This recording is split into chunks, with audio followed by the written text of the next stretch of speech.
Black Sheep Recovery Warfare Podcast.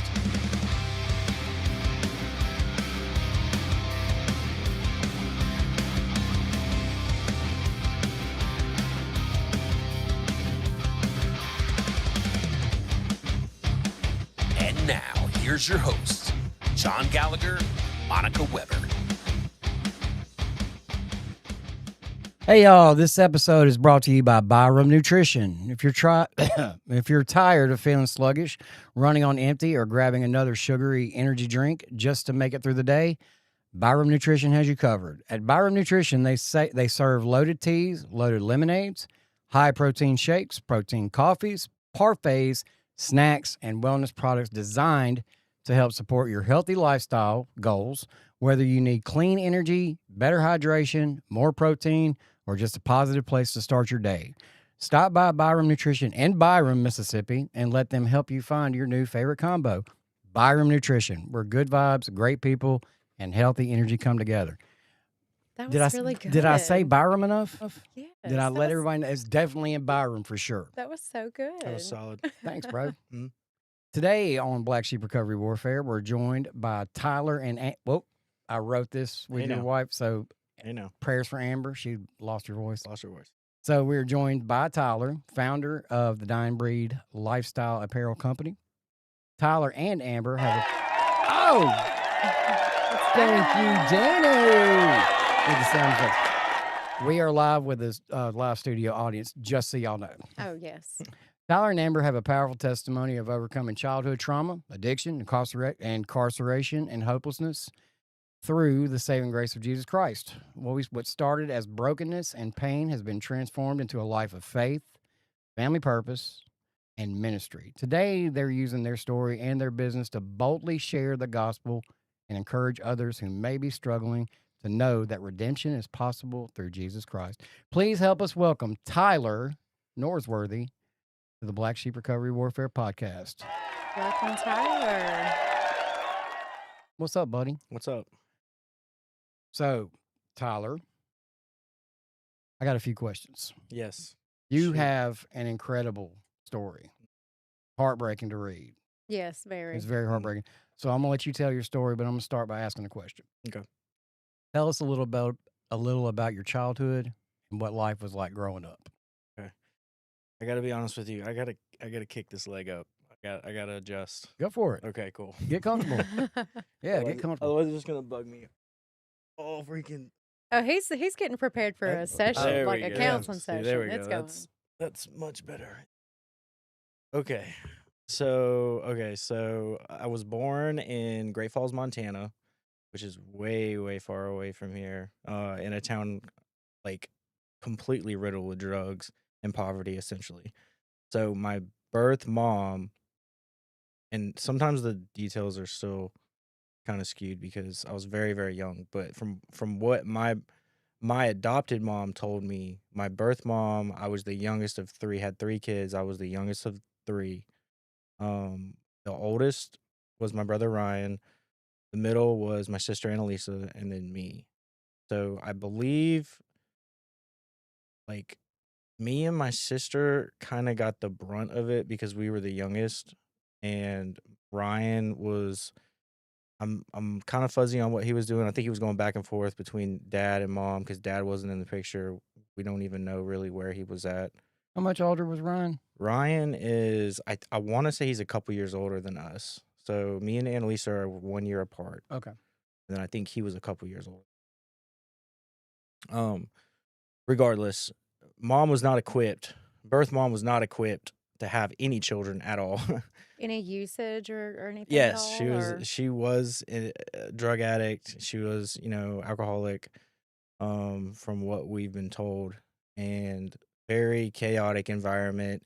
Like I said in my note that I sent to you guys, one of the earliest memories that I have is me and my sister trying to wake people up in a room. There's like probably 5 or 6 people just like passed out, trying to wake people up, probably from partying, and can't get anyone awake. We're probably 1 and 2 years old, maybe a little bit older, very, very young, having to climb on the counter into the kitchen to try and get plates to get food because we were hungry, breaking a plate, them waking up and just going ballistic on us.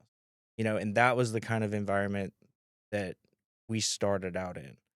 So that was mom That was just that birth mom. that so there was physical abuse. Yes, there Okay. was physical abuse from a very early onset, age, and it continued.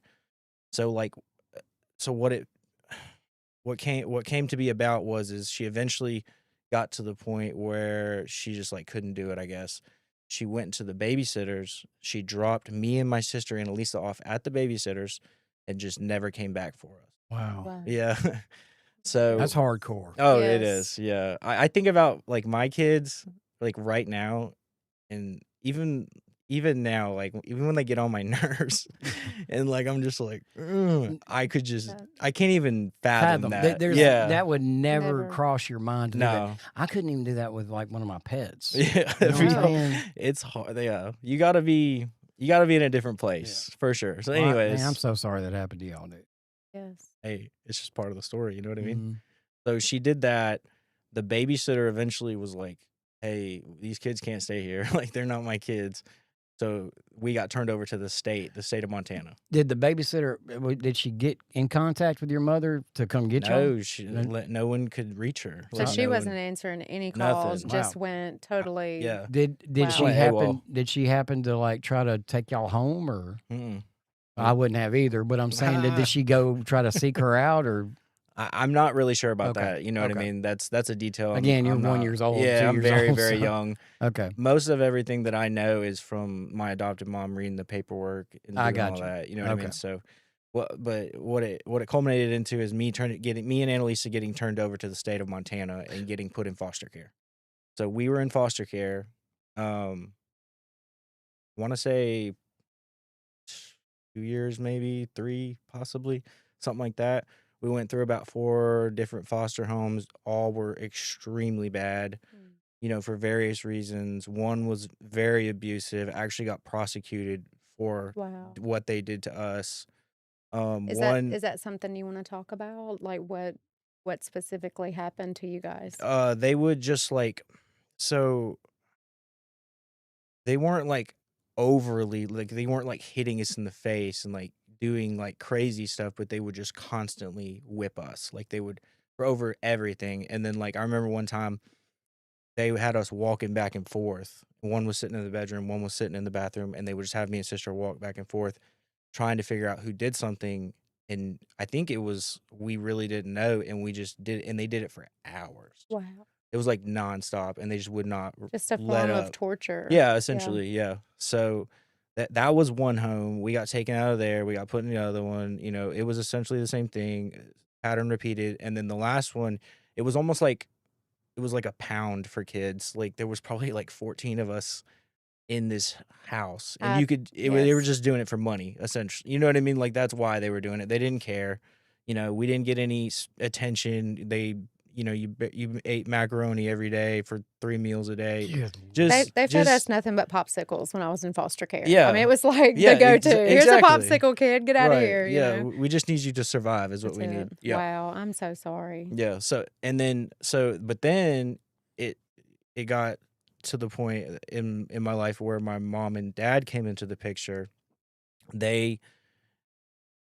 My adopted mom wasn't able to have children, so they started looking. They were up there. My dad retired from the Air Force. He was stationed up there, and they were on the verge of retiring and moving out of there. And they were like, we want kids, so they started the adoption process, and they came to where we were at, and they started, taking us out and doing all that. How old And- were Yeah, you guys yeah. at this time? This point, sorry if I'm rambling. My No, bad. no, it's okay. This point, I think she's 5 and I'm 4. I'm pretty sure. So, let's talk about your adoptive parents. How Yeah. were they? Oh, they're heaven sent. Yeah. Awesome. Yes, but they bit off a lot. Like, because You wasn't a handful, were you? no, man. Because they're getting a hold of these kids that have just been Oh, running we Very wild. well. you They're know? both We very were traumatized. very traumatized. We were, I mean, and man, I don't even know how they did it, but so with It me, had to be some serious culture shock for you and your sister. it was. And I remember like my mom was telling me, my dad still tells me to this day, he's like, when you came live with us, I had to teach you how to use a spoon because you didn't know how to use a spoon, and I had to feed you pudding, and you loved pudding, and that's how I taught you how to That makes me want to cry. Yeah. Shout out to Dad. That yeah, is shout out to Dad and amazing. Mom Yes. for holding it yes. down. And so that's kind of what they bit off. And like my sister was like really bad. So she was very explosive and I was very implosive. So Like there was that's severe neglect. Oh yes, 100%. Yeah. So she was like blowing up, throwing, breaking stuff, like just couldn't assimilate into like a normal environment. And like I had trouble with it as well, but I just kept everything inside, so it was easier to deal with. You know, not saying anything bad about them, because they eventually, sadly, they eventually had to give my sister back. Like they could not. Couldn't handle it. They were not equipped to Yeah. handle her appropriately, Hmm. like at all, and I got to say, just because I was at that point, I was very quiet, reserved. I didn't really do anything or say much, and it was just like a different vibe. Like it wasn't as off-putting as like the loud and explosive stuff. How did you handle being separated from your sister? Because, Oh, you guys were all you had for so long. it was terrible. I still remember it, like standing at the door watching her, like taking. Sorry. That's okay. Go ahead. It was definitely hard, for sure. Where is Annalise a part of your life now? She's not. I mean, I know Amber talks to her on Facebook some. Okay. But I haven't seen her in forever. I think she's doing a lot better than what she used to be doing. Just from like what we see, but I know that she kind of talks to her every now and then. I don't really talk to her.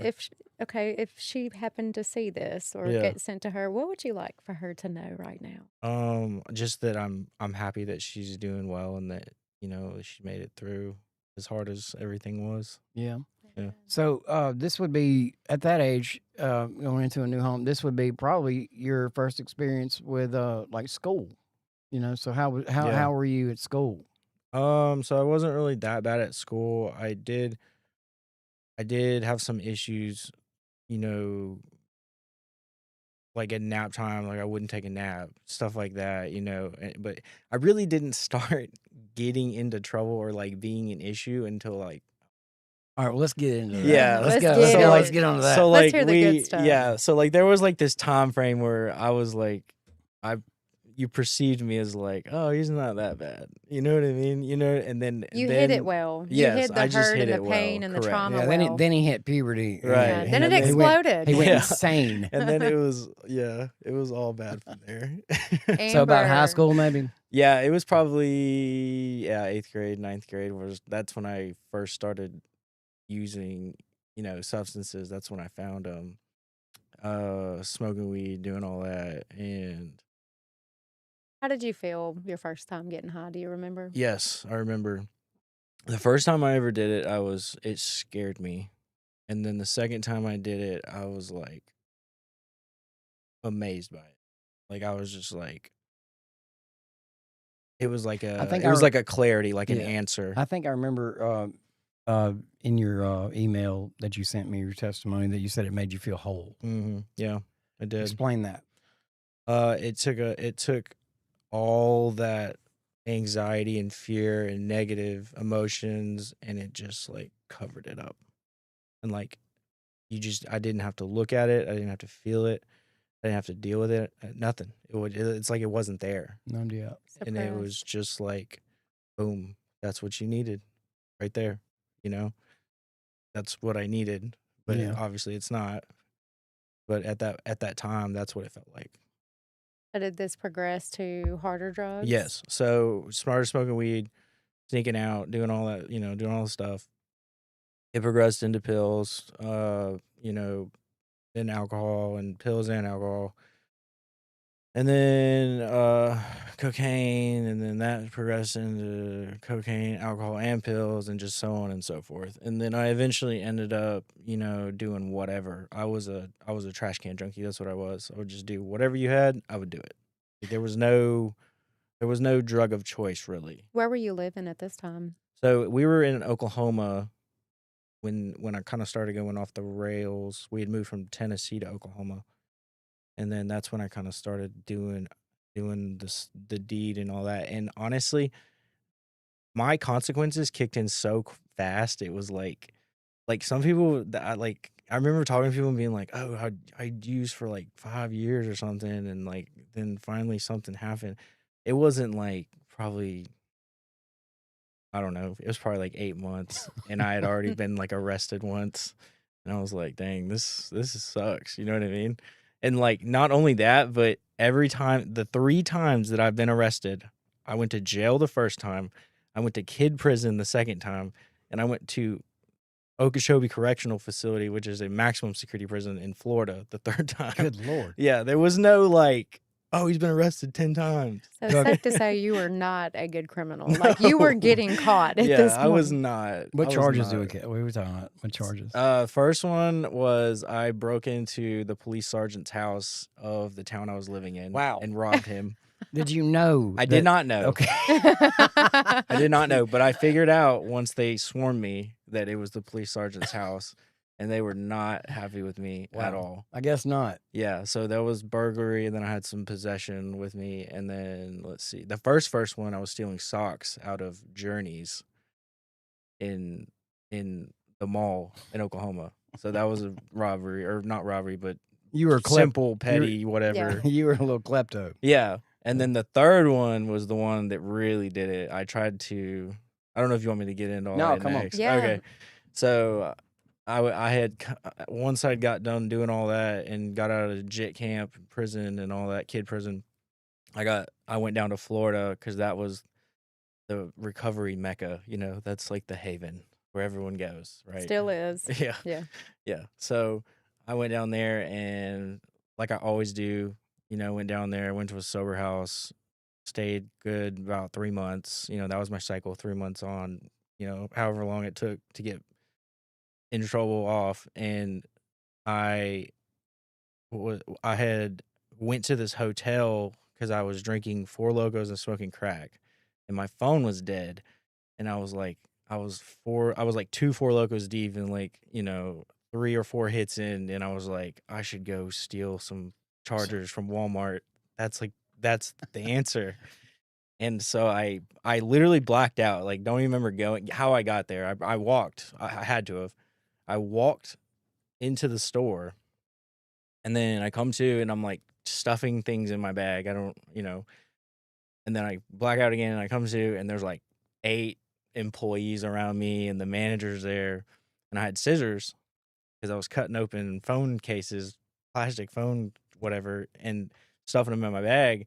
And he was like trying to take my bag, and I punched him in the face.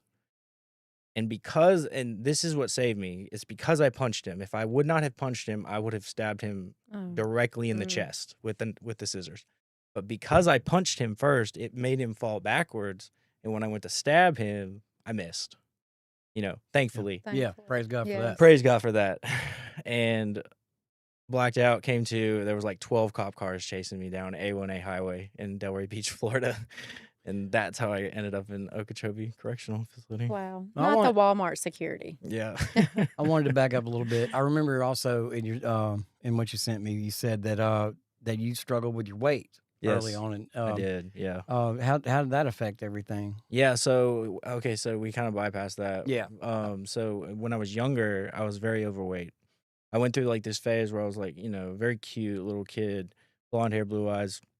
And then all of a sudden, boom, I like put on all this weight. You said you love pudding. I just loved that pudding. Were you eating your feelings? I'm not sure. I might have subconsciously been doing it, you know. I don't know if I was consciously, this is why I'm eating so much, but I'm sure that probably had played a factor in it. But I put on a whole bunch of weight, and then I started getting bullied because of it. And so not only was I dealing with this, you know, trauma from what I just went through and having to go through all that, then now all of a sudden I'm getting picked on in school, and it was just like, this sucks. You got in a line of fights. I actually didn't. I Really? actually got in a couple fights. No. I wasn't really like a violent kid, you Yeah. know. It was more like like I tried to stand up for myself, but I just didn't have that like that edge. Like Yeah. you know what I mean? But it was probably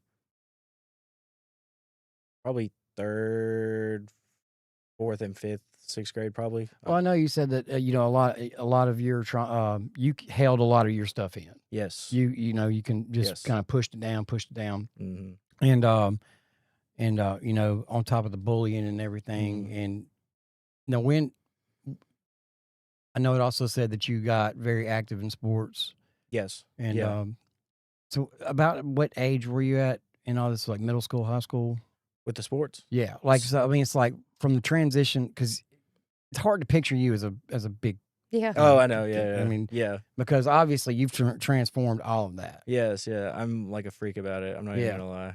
Like my Amber thinks I'm so weird. So like at what point did you just get sick of being a fat kid and I don't want to be and just say I'm gonna do something about this? What actually happened was I was I actually played sports when I was overweight, but I had kept eating the same. Were you just a big guy? Were you just I was very boned? stocky. Okay. I was very stocky, bulky, and I wasn't like working out or anything, but I would play hockey and stuff like that. But what the transition happened is 8th grade going into 9th grade, I tried out for the wrestling team.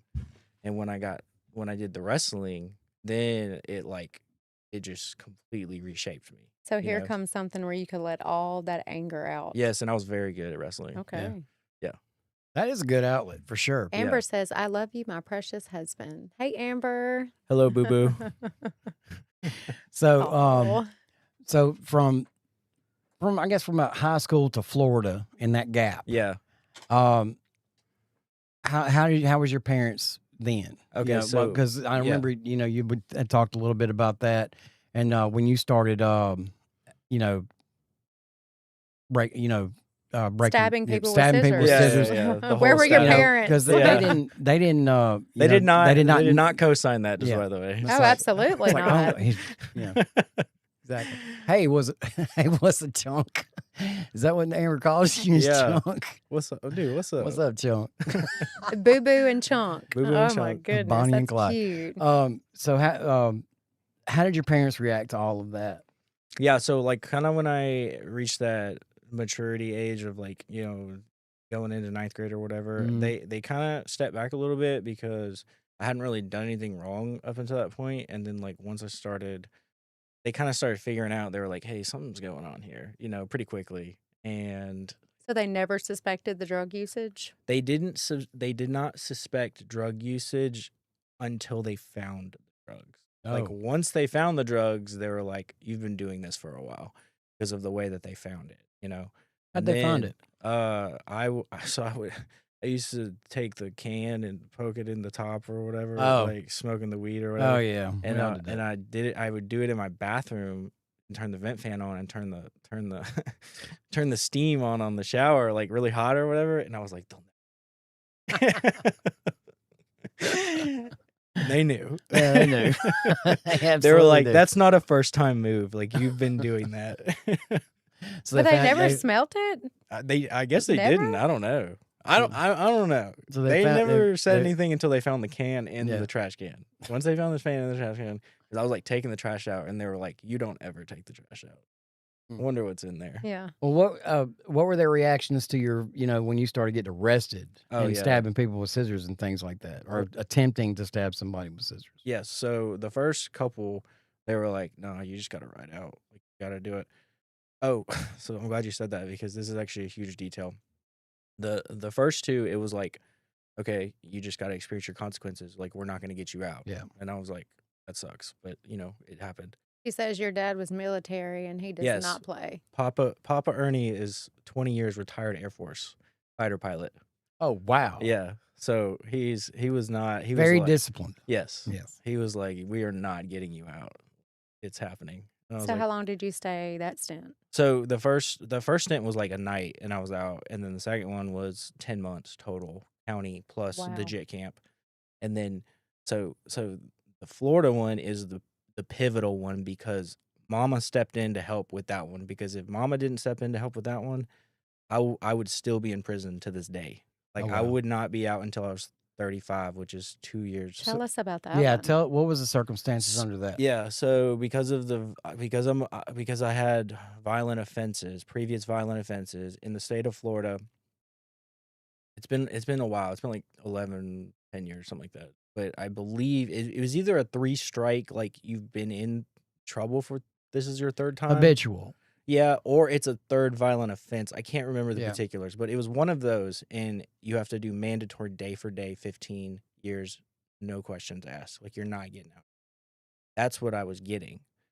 And because of that, Mama was like, we're not doing that. Like, we're not just gonna let that ride out. Unfortunately. And I don't know what I don't know. I don't think I would let that ride out either if it was my kid and I had the means to help. I don't know. Hopefully I don't ever have to make that decision, but Mama said that's not happening. So they wrote a check to this lawyer, and he came and still was like, there is a slim chance that we're going to get you out of this. Like, it's not looking good, but I'm going to do my best. What happened was the district attorney that was prosecuting my case was gung-ho about it. Like, he was like, it's happening. Like, there's nothing you can do. And then I was about to get sentenced. I think it was like the day before, maybe a little bit before that. I'm not 100% sure. The district attorney got switched on my case, and it turned out to be one of my lawyer's best friends from law school. And they sweethearted me that deal of 18 months. And that's why I didn't have to do it. So it was like a miracle. The Lord was moving. Yeah. So you pieces. did a year and a half. What was prison like? Prison was For you? absolutely terrible. I mean, so JIT camp was hard because it was just like everyone was like fighting all the time, and like, there's no air conditioning, and everyone was just crammed together. It was bad for a different reason. Yeah. This one was bad because it was a bunch of lifers who did not care, and a bunch of gang members that were going at one another all the time. And it was like, we're locked down for days at a time. People are getting stabbed in the neck. You're watching them bleed out. People are getting, It was almost like childhood all over again. yeah. I mean, it Bad was terrible. Like, and it was hot. I mean, crazy hot. I'm talking about like so hot, I had trouble breathing at one Yeah, point. it was like that in CMCF. Yeah, that's what I hear. I So- read in your testimony, saw gang affiliation. You want to talk about any of that? So I do not want to talk about that, but Okay. I will say that was a previous mistake, and that I have all of it covered up, Amen. and that they did approach me when I was down there, and I did not do it. I refused to do it. So, and that kind of made it a little bit more difficult as well. Yeah. You know what I mean? Yes. But it wasn't, and I don't want to make it seem like I'm like some like, I got you. you know what I'm saying? Because I'm not. Right. But I did do it. I did make a mistake, and did some dumb stuff. Well, there's a lot of men that take that road. Yes. Yeah. Yeah, for different reasons. Men and women. Yeah, Right. absolutely. Right. And Yeah. here we are. Here we are. So, and a Here we lot are of on them the do other not side. want- and a lot of them do not want to talk about it. Yeah. So how did you go about, from all of the trauma that you had endured, and I'm sure there was some PTSD, how did you conquer having to hear the screams and the hits and things in prison? Man, I honestly, that was probably the most, because so Jesus has always been a part of my life. It's not like a new, like, I didn't know who it was, and I'm just now like hearing about it. Like, I grew up going to church. Mom and dad took me to church. I was very, I was active in the youth group as a kid. It wasn't foreign to me. So it was actually the most spiritual time of my life. I can agree with you on that because I did not develop a relationship with Jesus Christ until I was in prison. And yeah. I was exposed to Jesus as a child, as a kid, in middle, on up to my teenage years. But I just walked away from it. Yeah. I ignored it. Mm. And so he knew me, but I didn't know him. But until I went to prison, that's where I developed my relationship Wow. with Jesus Christ. So when you say this was the most spiritual experience, tell us about it. I just leaned into it because I was terrified. Like, I was scared, man. I was like, I have to have something in Protection. Yeah, like something. And, he was there just like he always is, whether however you come to him, he's there. So any Bible studies, or was there church? No, I didn't attend anything like that. This was me strictly reading the So this was big your book own and my Bible obedience. in my cell as much as Amen. I possibly could. Wow. Awesome. And I truly believe he covered me while I was in there. Oh, he did. because Yes. Can I just say a quick story? Okay. Yeah. This is very quick. It's your show, bud. Okay. So right before I was about to get out, there was this like Haitian kid in there who had a cell phone, and he would let me use it because I would give him like coffee and stuff. I'd be like, here, have a bag of coffee. Let me call my mom or whatever. And we got to be kind of close. They came to hit the cells like you went to flush the toilet and you couldn't flush the toilet. The water was cut off. You knew they were coming, and everyone starts screaming. No one can flush the toilet. And dude just runs. And I'm like 3 weeks from getting out of prison, done. And he runs in my cell. He throws me the cell phone. He's like, you have to hold this while they search because I think they're coming to search my cell. And I was like, oh my God. Because if you get caught with a cell phone, Mhm. I think it's like an extra 2 years, I believe.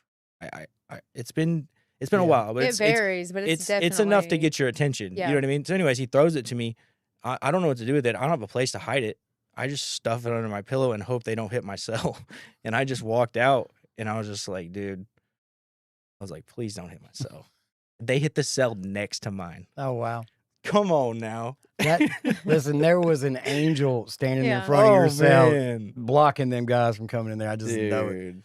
That's some story. But so you had, 3 weeks later, you're released. Yes. Was this your released. last visit to prison? Or Yes. your last, Yes, that was it for prison. What happened after that?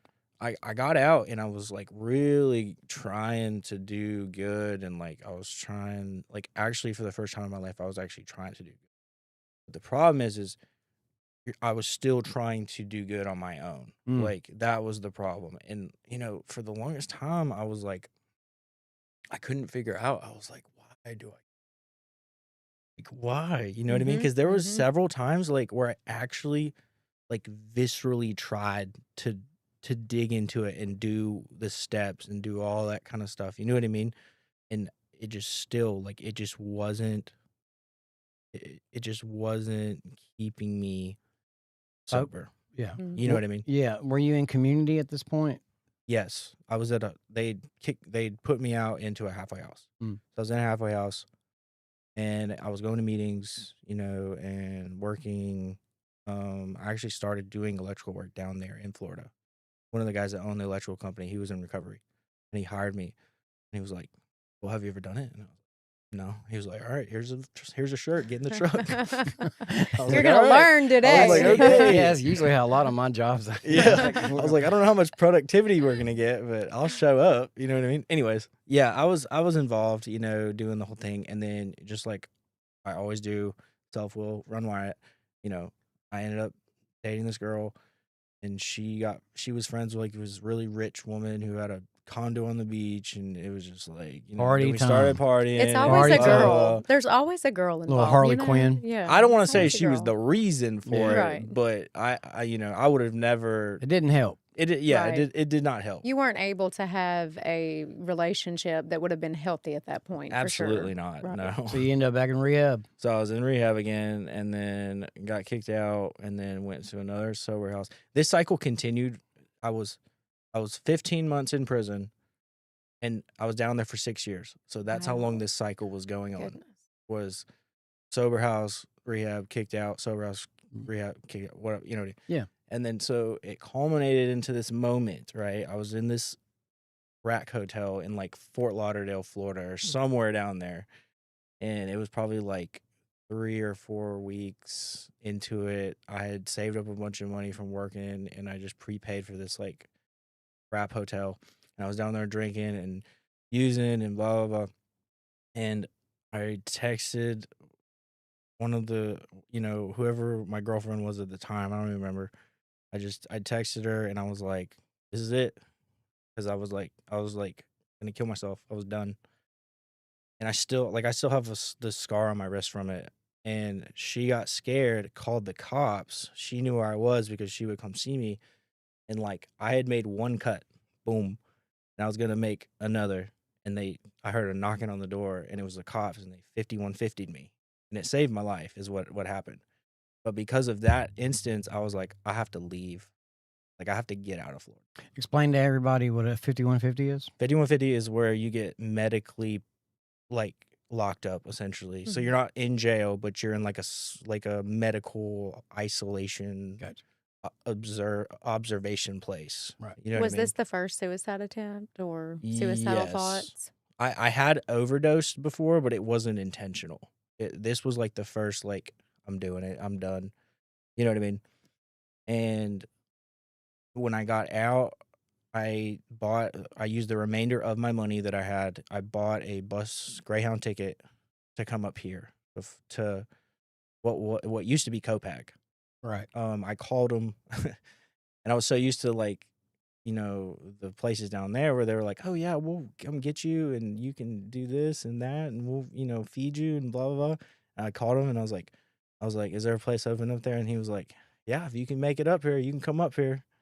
And I was like, okay. And he was like, what's your name? And I told him, and he was like, all right, I'll see you when you get up here. And he hung up. And I was like, wow. It's hard love. Yeah. Either you want it or you don't. They are That's not. it. They are not flying me up here. No, so, that's not happening. No. This is not a get out of jail free No. card, right? So I got on a Greyhound bus. Not the Greyhound bus. The Greyhound oh, bus, man. where the elite travel, and You can see some Look, stuff on those buses. They're man. dangerous. My grandfather drove a Greyhound and Trailways for 30 years, he bro. saw some stuff. Yes, he did. yeah, He did. Anyway, continue. yeah. So anyways, so it took 2 days to get up here. I don't even remember getting up here. I remember telling people about this all the time, but I transitioned to another bus. I had to do it twice. I don't know how. No memory of it. No memory of it. Didn't even get my luggage. I didn't even know to get my luggage. I just got on another bus. I guess maybe I read the ticket and found it. I don't know. But I do remember coming to, because I was drinking the whole time at this point. Like, there was no sober moment. You had an angel dragging you by the Yeah. wrist. Yes, absolutely. From bus to bus. Because I was actually, when I laid over in Atlanta, Georgia, it was like 2 a.m. in the morning. That is the worst. I was walking Bus around stop. looking for alcohol Yeah. at the bus station, like outside of the bus station On the I way got to a rehab. in Atlanta, Georgia. Look, I took a bus. I took a bus from Chico, California, all the way to Atlanta, Georgia. It was like a 7-day Jeez. trip. Wow. I was high and drunk the whole That's crazy. time. That's It was too like long. it might have been 9 days, but anyway, I got to the bus station in Memphis, Oh, no. and I think I walked one street up and was able to get a handful of crack, no problem, Yeah. no problem. It's like Yep. it's like I'm over here, Yeah. you know. It's Yeah. like Yeah. and man, but I don't remember much about that journey either. Yeah. No. It's very hazy. I do know that I made it to Jackson, Mississippi at like 5 o'clock in the morning, and I remember getting off the bus and some lady was calling my name, and I was like, "Yep, that's me." And then I went and got in her car, and then I fell asleep in the back seat, and then I woke up in the detox facility at Copac. Wow. And that's how I arrived in the great state of Mississippi. Okay, now we're at Copac. Is this where we meet Bonnie? Yes. Okay, let's talk about Amber. This is where we meet. Yep, there she is up there. Boo-boo. Mrs. Norseworthy. Let's Boo-boo. talk about Mrs. Norseworthy. Yes. So when I got out of Copac, I decided not to go back down to Florida, which was a smart move. And I ended up in a halfway house over in like Belgrove or something right over here. And I was there for probably about a month or something like that. And I was going to the meetings, and Amber was at one of the meetings that I was at. And I remember she walked in with her friend that used to live here, and they sat like up a row and over like 4 or 5 seats. And I remember looking at her, and I was like, He remembers the seating. I where was you like, were, Amber. she is the prettiest thing I've ever seen in my life. Like, for real. I remember thinking that, and I was like, there's no way that I can go talk to her. And then I was like kind of peripheral, like glancing, you know what I mean? Like that one. And she was like fully cranked over, like staring at me, because that's just her personality. And she told her friend that she was like, I'm dating that guy. And she said it was because of my socks. I used to have a strong sock game. Not the but- socks you stole. No, not Okay. not the stolen socks anymore. She said you had strong sock Strong game. sock game. No. She said the head tattoo and the strong What kind sock of socks game. were these? I used to wear them with like designs and sayings and all wow, that okay. on them. Okay. Like I had like She was checking out your feet. Yeah, she was. She was checking out the top part The of drip. the calves. You know what I mean? So Yes. she said those two things and it sealed the deal. And I was like, okay. So, anyways, we met eventually. I went over to her house and hung out, and that is what started this saga of love. Let's hear more about Okay, that. yeah. All right. So she was not like brand new in recovery. I think she had like a couple years or something like that. But I was brand new, and we were just like, we were a train wreck. Like we did everything that you can think of that you can do wrong. We did it wrong. In recovery. Absolutely. Yeah. And in life in general. I got you. So we ended up, man, what happened? We were living I got kicked out of this halfway house. She came and picked me up. I moved into her house over here in Ridgeland that she was renting from her mom and dad. Her mom and dad did not like me at all. Like, Why To didn't you their- show them your socks? I was like, have you not seen the sock game? For real. To their credit, I don't blame them at all. I mean, they love me today. Yeah. Awesome. And I love awesome. them. Like they're amazing. But initially, I had my head shaved, a tattoo on the head, no job. I was not exactly a winner. You know what I mean? Like What was tattooed on your head, if you don't mind me asking? I have you ever seen the movie Blade? Yeah. Yeah. You know how he's got that tribal going Yes. over? Oh, I have okay. that with 3-leaf clovers. Is still. it still there? Oh yeah. Oh, okay. I can't see. Yeah, obviously. I flash it every now and then Oh, okay. when I get a fade cut or something. But Oh, most when of it's time to get in the Oh, I ring. bet that hurt. yeah, When it's time to get in the ring. man, right? I'll never get in the ring again.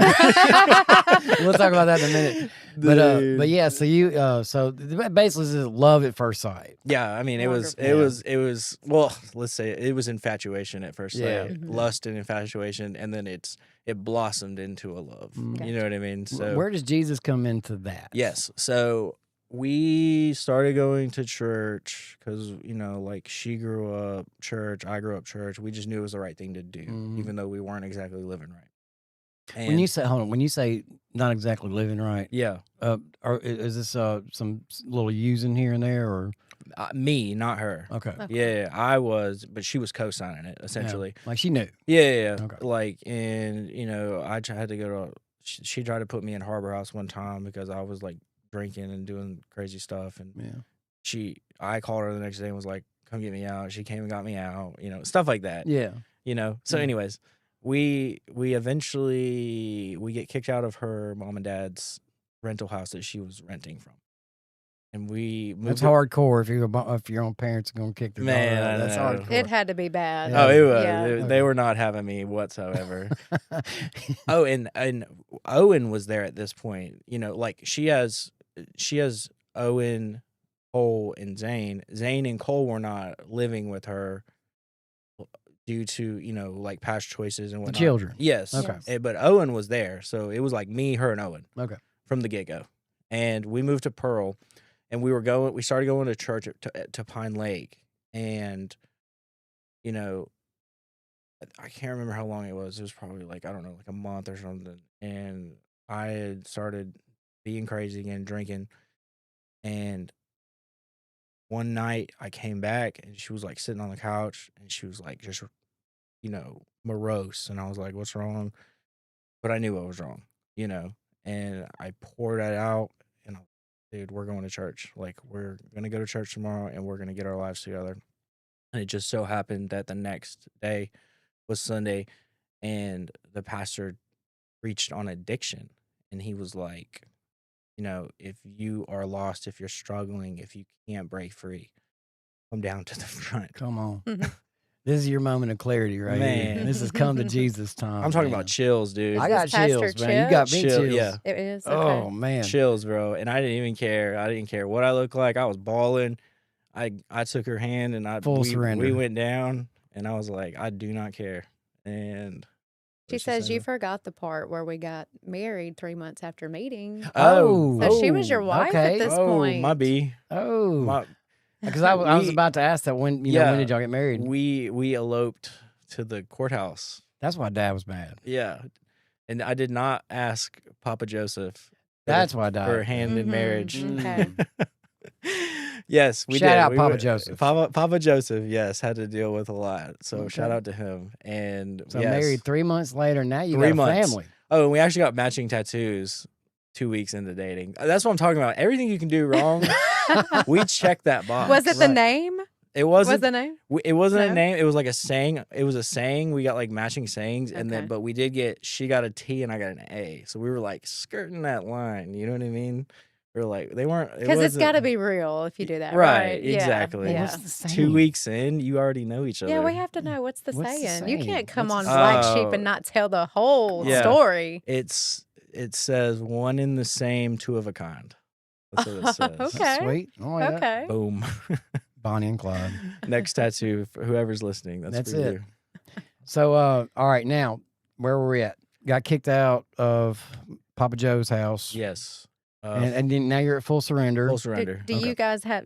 Does Owen live with you all, or Yes, did the Owen- grandparents have No, Owen? Owen's lived with us The whole time. Okay. Yep, whole time. So after the full surrender, come to Jesus meeting at the Yeah. altar. Yes. Where are we at? We are brand new, fresh, out the box Christians, and Fully committed to the Lord. fully committed to the Lord, fully trying, and life, it's changing. Slowly but surely. Mom and Dad start coming around again. They're not. They don't hate me so much anymore. She starts seeing the big boys again. Like, don't get me wrong, there was bumps and in the downs, road for sure. Yeah. Like we were brand new into it, and we were freshly married, and we were like, we'd have spats and fights, and I would leave, and just the whole thing. You know Yeah. what I'm saying? And but slowly but surely, life was getting back on track, and it was kind of taking off, and we eventually moved to Pisgah, where we live now, I think we've been there like 8 years, maybe now, something like that. Man, tell me about the dying breed. Yes, and this is where, so we had been there, probably, I don't know how old the company is, like 2 years maybe. We've been there about 6 years, and I was driving home. Oh, and I got this. We won't go into all the different jobs I had, but I had a bunch of different jobs trying to work and do all that. Yeah. And You said it started taking off when we started tithing. yes, Hey, Amen. essential, yes, Yes. essential Yes. to the Christian walk, 100%. Financially, yes, it did. And I got this job. I landed this job with the company I'm at now, and it was just like we were like here, and it just like propelled us like up here. This job that I got, there was crazy. Like I wasn't Increase. It's God. Well, it's I God's wasn't even provi- qualified for this job Yeah, that it's I God. got. It's just God opening doors no man Yes. can close. It's His provision. Yeah. He knows that you have an idea, and He wants to see it come to fruition. Right. How did you get the idea? Yeah. So the job takes me a lot of travels, and the reason why I say that is because the idea came to me on a drive, to and from wherever I was going, and I wasn't driving at the time, but I think I was like parked at a gas station, but I was looking at some shorts or something to buy for for the gym or whatever, and I started thinking, I was like, what are where is this even going? Like, where does this money go? Like, who does this money go to?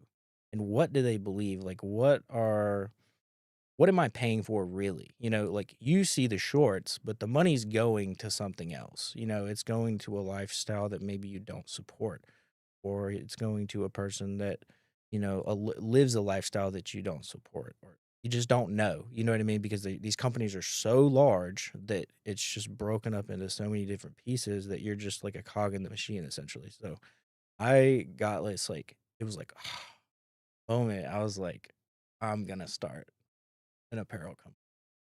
And in my mind, I was like, it was like the coolest thing ever. And it is very cool. Don't get me wrong. But I had no idea.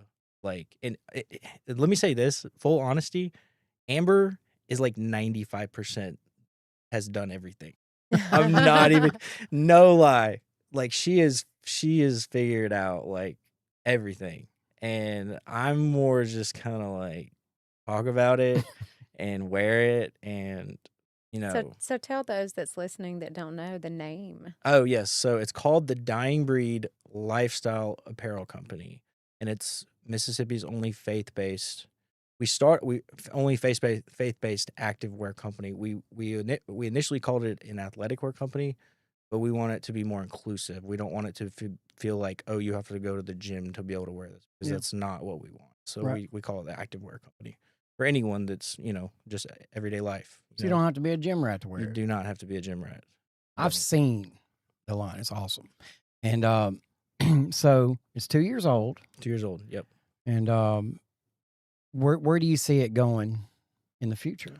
Like, what's your future plans for the Dying Breed? Yeah, so I'm gonna be honest with you. Like- I don't really have a plan for it. Where would you like to see it? Where would I like to see it? Yeah. I would like to see it. I would like to see it grow. I would like to see it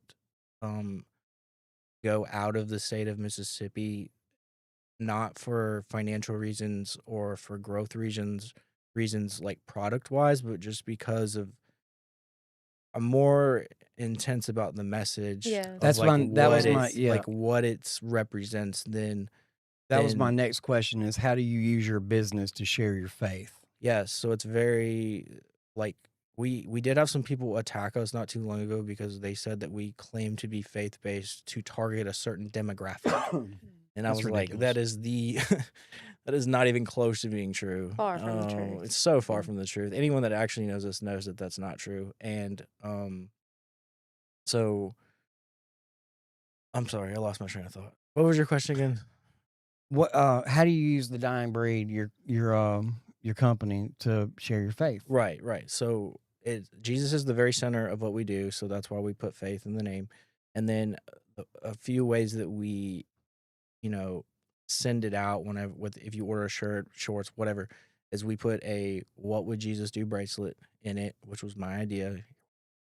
And I was like, what is something? I was like wrestling with it. I was like, what is something that no one else does that can be cool, that's not crazy expensive? And I was like, what would Jesus do bracelet? Right. It's And we never send it- going to get old. It's never gonna get old. Never. And like everyone that's got one is like, oh, this is really cool. Like it's like nostalgic almost. You know what I Yeah. mean? Because like everyone used to wear them. And What do you have? what do you That's got? one- Oh, there you that's go. one of my bracelets. There you go. That's one of my bracelets. Yeah, man. Anyway, that's for you. Oh, thank you. And so we do that, and then we put our card on there with our company verse, Joshua 1:9. For this is my command: be strong and courageous. Do not be afraid or discouraged. For the Lord your God is with you wherever you go. So that's another way that we do it. And we hope that whenever you order something, or if you follow the page or whatever you do, whatever you don't have to order something, just like whatever it is, and it's associated with this company, we hope and pray that the Spirit of the Lord comes upon you. Amen. Amen. Because I can say I've been following Amber on TikTok for quite some time, probably Mhm. since I got on TikTok. Yep. And I know that she uses her TikTok and her platform to Mhm. do a lot. Oh yeah. Like one thing that stands out the most is I can't remember the fellow's Willie. Yeah, Mr. Willie. Yeah, man, That was so crazy. cool. Would you like to tell that story? Yeah, of how so- I definitely want to hear this. Amber has a huge heart for helping people. Yes. It's amazing to see, because I like to help people, but she's like made for it. Like it's her spiritual gift. And I think she ran into Mr. Willie in Kroger where he works. And he was saying that his car or something had broke down and he was having to walk to work, or someone was having to take him, and she like broke her heart. And she just felt compelled to make a post about it, and she raised, I think it was $16,000 to get this man a Wow. new truck, but because she like legitimately loves him, like Yeah. That's Man, real. amazing. I kept up with that whole.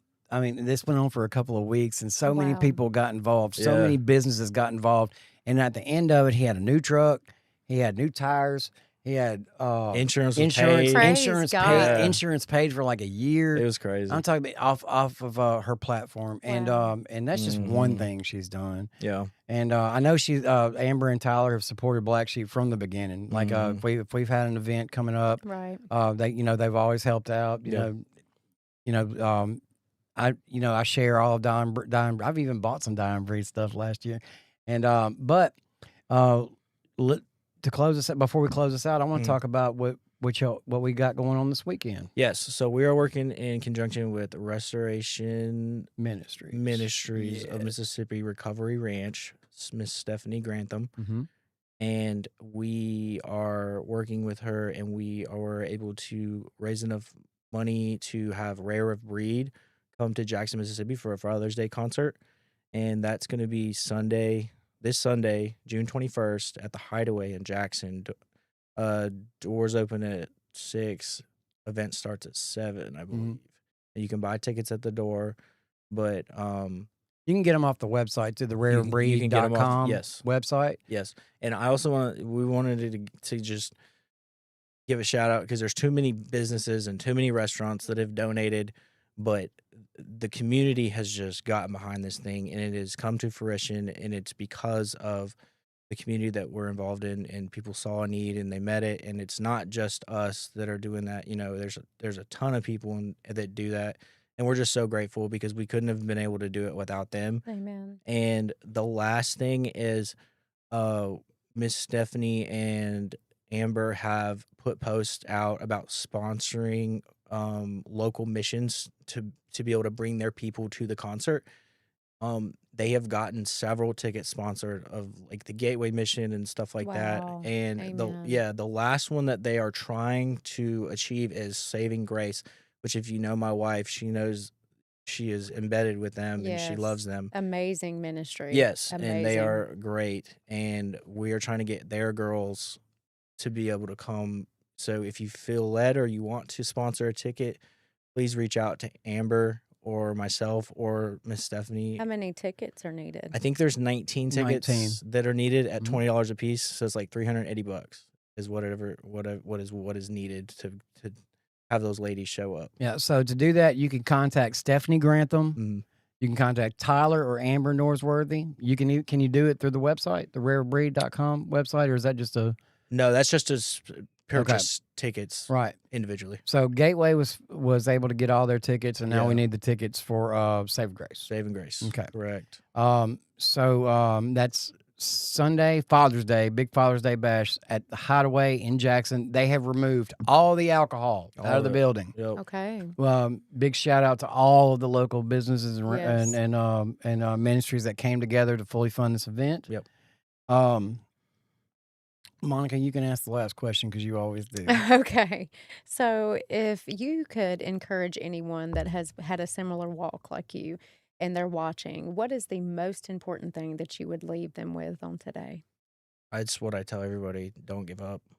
It's all I ever say is like, if you just don't give up and you put Jesus in the place of everything else that you're using, you're good. You're golden. Amen. You're good, you're golden. Yeah. Stay gold, Amen. pony boy. Yeah. Is there a certain verse that pulls you in, one that you just keep repeating that's kept you going? I mean, the Joshua 1:9 is the reason why we have that, is because it's near and dear to us. I also like Luke 4:4. Jesus said to him, "Man shall not live by bread alone, but by every word that proceeds from the mouth of God." So whenever I read that, it reminds me that if I want to get fed and I want to get if I want to have what I need to have my nose in the Word. Amen. And it feeds my spirit, and it just helps me be the man that I need to be. Amen. Yeah. How would somebody watching right now, if they wanted to order some apparel from the Dying Breed, how would they go about doing that? Yes. So our website is www.tdbla.com. Amen. All right. Well, Tyler and Amber, watching from home, Mm-hmm. thank you both for being willing to come and share your story with us today. Your testimony is a powerful reminder that our past does not determine our future, Mm-hmm. and that no one is beyond the reach of God's grace. Mm. From abandonment, addiction, prison, and hopelessness to a life centered on Christ, family, and purpose. Mm. Your story is proof that Jesus is still in the business of transforming lives. And to everyone watching and listening, if you're struggling today, don't give up. The same God who redeemed Tyler and Amber can redeem your situation too. Keep seeking him, keep fighting, and remember that your story isn't over. Be sure to check out the Dying Breed Lifestyle Apparel Company and support what God is doing through their ministry and their business. Until next time, this is John Gallagher and Dr. Monica Weber with Black Sheep Recovery Warfare reminding you that they overcame by the blood of the Lamb and the word of their testimony. God bless. Amen. We love you guys. Amen.